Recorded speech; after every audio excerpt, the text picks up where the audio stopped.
Welcome back. We have got a fascinating report to work through today. And, if you've been watching the markets, you've seen some wild charts. But I don't think many are as surprising as the one we're looking at today. No, this one is really something else. We're focusing on Sterling Infrastructure, ticker STRL. It's a company that has absolutely defied gravity. That is putting it mildly. I mean, look at this. Over the last 3 years leading up to today, this stock has gained nearly 1,000%. 1,000%. It's a four-figure return. And the kicker, it's a company that was founded in 1955 and, for most of its history, was known for pouring concrete and paving highways. So the burning question is, how does a 70-year-old road builder suddenly start performing like a high-growth tech stock? That's the billion-dollar question, really. It just defies the usual logic of the sector. Right. And the timing is perfect because as of today, the stock's trading around $350 a share. But it has actually pulled back a bit. It hit a high of $419 not too long ago. Exactly. So we're hearing all this chatter. Is this a massive buy-the-dip opportunity, or is the party finally over? So our mission for this session is clear. We need to generate a report on the investment thesis, the potential risks, and, the valuation for Sterling. We need to decide if this pullback is a gift or a warning sign. I love it. A concrete company trading like a semiconductor firm. Okay, let's unpack this. Where do we even start with the investment thesis here? You have to start with the pivot, the big strategic shift. If you still think of Sterling as a company that just bids on highway projects, you're looking at the wrong company. Okay. The core thesis here is that Sterling has successfully repositioned itself as a picks and shovels play for the artificial intelligence boom. Picks and shovels. Okay, so they're not making the AI models, they're providing the essential tools. But usually when people say that, they mean chip makers or cooling systems. True, but think even more foundational than that. They have shifted their center of gravity from heavy civil construction, roads and bridges, to what they call E-infrastructure. E-infrastructure. And this isn't just a side hustle anymore. As of our latest data, E-infrastructure makes up about 60% of their total revenue. It's the primary growth engine. So when we say E-infrastructure, we're not talking about lines of code. We are talking about the physical dirt and steel required to run the internet, right? We are talking about data centers. Yeah. Massive, hyperscale data centers. The revenue growth in this specific segment is just staggering. Oh, staggering. In the third quarter of 2025 alone, their data center revenue was up over 125% year over year. 125%. Wow. That is explosive for a company that deals in physical materials. Usually you see that kind of growth in, software. It is extremely rare. Yeah. And it makes perfect sense if you connect it to the bigger picture. The AI boom requires huge physical infrastructure. You need server farms, you need power. And the big tech giants, the hyperscalers, they have a massive problem. They have infinite capital, but they have zero time.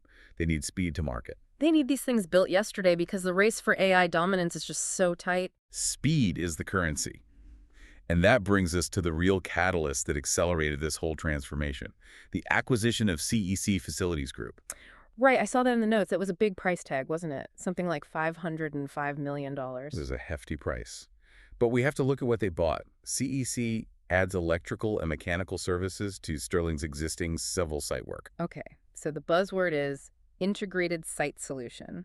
That sounds great on a PowerPoint slide, but what does it actually mean in the mud? Why does a Google or a Microsoft care if one company does it or three? Well, it comes down to what I'd call the general contractor nightmare. In traditional build, you have the excavation team dig the hole. Then they leave, and the concrete team shows up. If the hole is 6 inches off, The concrete guys stop work. they stop work, they file a change order, you lose 3 days. Then the electricians show up, and the conduit isn't where it's supposed to be. The classic not my job delay. Everyone blames the person who was there before them. And that delay kills you. Now, amplify that by the complexity of a data center. These aren't just warehouses. They are massive, precision-engineered computers the size of football fields. Right, with massive cooling ducts, heavy-duty electrical. And fiber lines buried in very specific ways. So by buying CEC, the electrical and mechanical guys, Sterling basically eliminated the handoff. So they eliminated the friction. Exactly. When Sterling is on site, the guy digging the trench is talking directly to the guy laying the conduit because they work for the same boss. For a hyperscaler that's losing millions every day, their AI model isn't training, paying a premium to shave 4 weeks off construction is a no-brainer. They aren't buying concrete, they're buying speed. That's the value proposition. That makes a lot of sense. It's vertical integration on the job site. And the numbers, I mean, the numbers have to back it up, right? I'm looking at the backlog figures here. The backlog is the crystal ball in this industry. As of Q3 2025, they reported a record backlog of $3.4 billion. That's combined signed contracts and unsigned awards. And wait, there's another metric here. Total potential work. That goes even higher. What's the difference? So total potential is over $4 billion. That number includes future phases of these mega projects. Because data center campuses, they're not built all at once. They're built in phases. If Sterling lands phase 1 and they execute well, Meaning they hit those tight deadlines we just talked about. they are almost guaranteed to get phase 2 and phase 3, and that gives them revenue visibility all the way out through 2027. Okay, so the thesis is the world needs AI infrastructure. Sterling builds it faster than anyone because they own the whole process and they have the contracts to prove it. That is the bullish case in a nutshell. But there's a second layer to this. It's not just about growth, it's about discipline. They have a strategy they call value over volume. I like the sound of that. It sounds like working smarter, not harder. But let's be real, walking away from revenue is usually a scary phrase for Wall Street. Are you telling me they just stopped bidding on Texas highways? That's their backyard. It sounds counterintuitive, right? But you have to understand the low bid trap.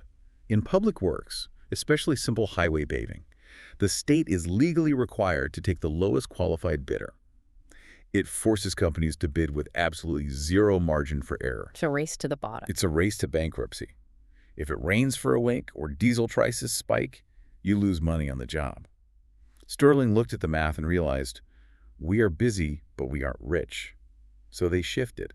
They focused on design-build projects in the Rocky Mountain region, Utah, Colorado, Arizona. Design build. So that implies they're involved in the engineering, not just following blueprints. Yes. The state basically says, here's our traffic problem. You design a solution for us. That allows for much higher margins because you are selling expertise, not just commodity labor. And the proof is in the numbers. The proof is in the pudding. Transportation revenue only grew about 10%, which sounds modest, but their adjusted operating income in that same segment grew 40%. Wow. Okay, so they're doing a little bit more work, but making a lot more money on it. They're trading volume for value. And then you have the third leg of the stool, building solutions. This is mostly residential foundations. And we know the housing market has been tough, mortgage rates are high, affordability is an issue. Yeah, I see here that revenue in that segment was actually down slightly, about 1%. It's shrinking, technically, but it acts as a stabilizer. Mm. And despite the tough market, they are holding their own by diversifying into plumbing and focusing on high-growth areas like Dallas and Phoenix. It's not the growth engine, but it generates cash. Speaking of cash, let's talk financial health. Because for an investor, growth is great, but cash is king. I'm looking at the free cash flow conversion rate here, and it looks like a typo, 135%. It does look like a typo, doesn't it? The industry standard is usually around 80% if you're doing well. So why is it so high? I mean, usually construction companies burn cash buying bulldozers and cranes and all that. Sterling has been very smart about managing their capital expenditures. And because their margins are expanding so rapidly, thanks to that value over volume shift, their profits are translating into actual cash in the bank at a very high rate. And all that cash gives them options. In November 2025, the board authorized a new $400 million stock repurchase program. Which is a pretty strong signal. It tells us that management thinks the stock is undervalued, even at these levels. Or at the very least, they believe investing in themselves is the best use of that capital. Okay, that all sounds fantastic, almost too fantastic. So now I have to play the skeptic. What are the risks here? What could derail this train? It is crucial we look at this critically. And the biggest worry, by far, is customer concentration. I saw that 40% of their e-infrastructure revenue comes from just 4 customers. That is a terrifyingly high number for a risk manager. Now, we can guess who those customers are, the big hyperscalers we all know. But think about the leverage that gives those clients. So if an Amazon or a Google decides to cut capital spending, or if we hit an AI winter where the hype dies down. Sterling's backlog could evaporate pretty quickly. Those contracts often have cancellation clauses. And even if they don't cancel, having that much revenue tied to so few decision makers, it gives those clients immense power to squeeze margins. Right. They can just say, lower your price or we go to the next guy. So the AI boom is their biggest strength, but dependency on it is their biggest weakness. It's a double-edged sword. And then there's the valuation concern. We mentioned the stock has pulled back. Part of that is driven by analyst downgrades. Recently, both Zacks and Vice dropped Sterling from a strong buy to a hold. Why the cold feet? Is there something wrong with the books? It's not a problem with the business, it's a problem with the price. When a stock goes up 1,000% in 3 years, it gets priced for perfection. Right. Any tiny slip up or even just good news that isn't great news can cause a sell-off. We saw that happen after the Q3 earnings beat, great numbers, stock dropped. Just investors taking profits. Sell the news. Exactly. And then you have the macro factors. Labor is a huge one. They have a $3.4 billion backlog. That is great on paper, but do they have the people to actually build it? The construction industry is facing a chronic shortage of skilled labor. Especially the specialized electricians and mechanical engineers they need for these data centers. Exactly. And if we can't find the workers, projects get delayed, penalties kick in, costs go up. And we can't ignore the housing market forever. No. Building Solutions is shrinking. If interest rates stay high through 2026, that segment remains a drag on the company. It's a headwind. And finally, a risk that's becoming more prominent: regulatory issues. These massive data centers consume huge amounts of power and water. Governments are starting to look closer at permits. That is a major bottleneck. I was just reading about grid constraints. You can have the contract signed, the land graded, but if the local utility says, sorry, we don't have the gigawatts to power this thing, the project is just dead in the water. Or delayed by 6 months. And for Sterling, that means revenue recognition stops dead. It's out of their control, but it hits their bottom line directly. Okay, so a clear picture of the risks: concentration, valuation, labor, and the power grid itself. Now, the price tag. Is this stock expensive at $350? This is where it gets really interesting, because it depends entirely on what lens you use to view the company. Let's look at the PE ratio. Right now, Sterling is trading at a forward PE somewhere between 26.5 and 30. And for context, what's their historical average? The 10-year average is closer to 10.5. Whoa. So it's trading at nearly triple its historical valuation. Yeah. That screams overvalued if you're a traditional value investor. It does. But, and this is a big but, the company has fundamentally changed. 10 years ago, it was a low-margin road paver. Today, the market has re-rated it as a specialty infrastructure company. So you can't really compare it to its old self, but what about its peers? If I look at a traditional builder like Fluor, they're usually trading at, what, 10, 12 times earnings? Usually 10 to 12, yes. Because historically, construction is cyclical. The market just assumes the boom will bust, so they won't pay a premium for those earnings. So paying 30 times for Sterling feels like investors are treating it like a software stock. That is the massive bet. But look at a company like Quanta Services, ticker PWR. Quanta is also a big player in grid and data center infrastructure. They trade at a similar or even higher premium. And how do they compare? Well, if we look at the PEG ratio, that's price to earnings to growth, this metric helps us understand if the high PE is justified.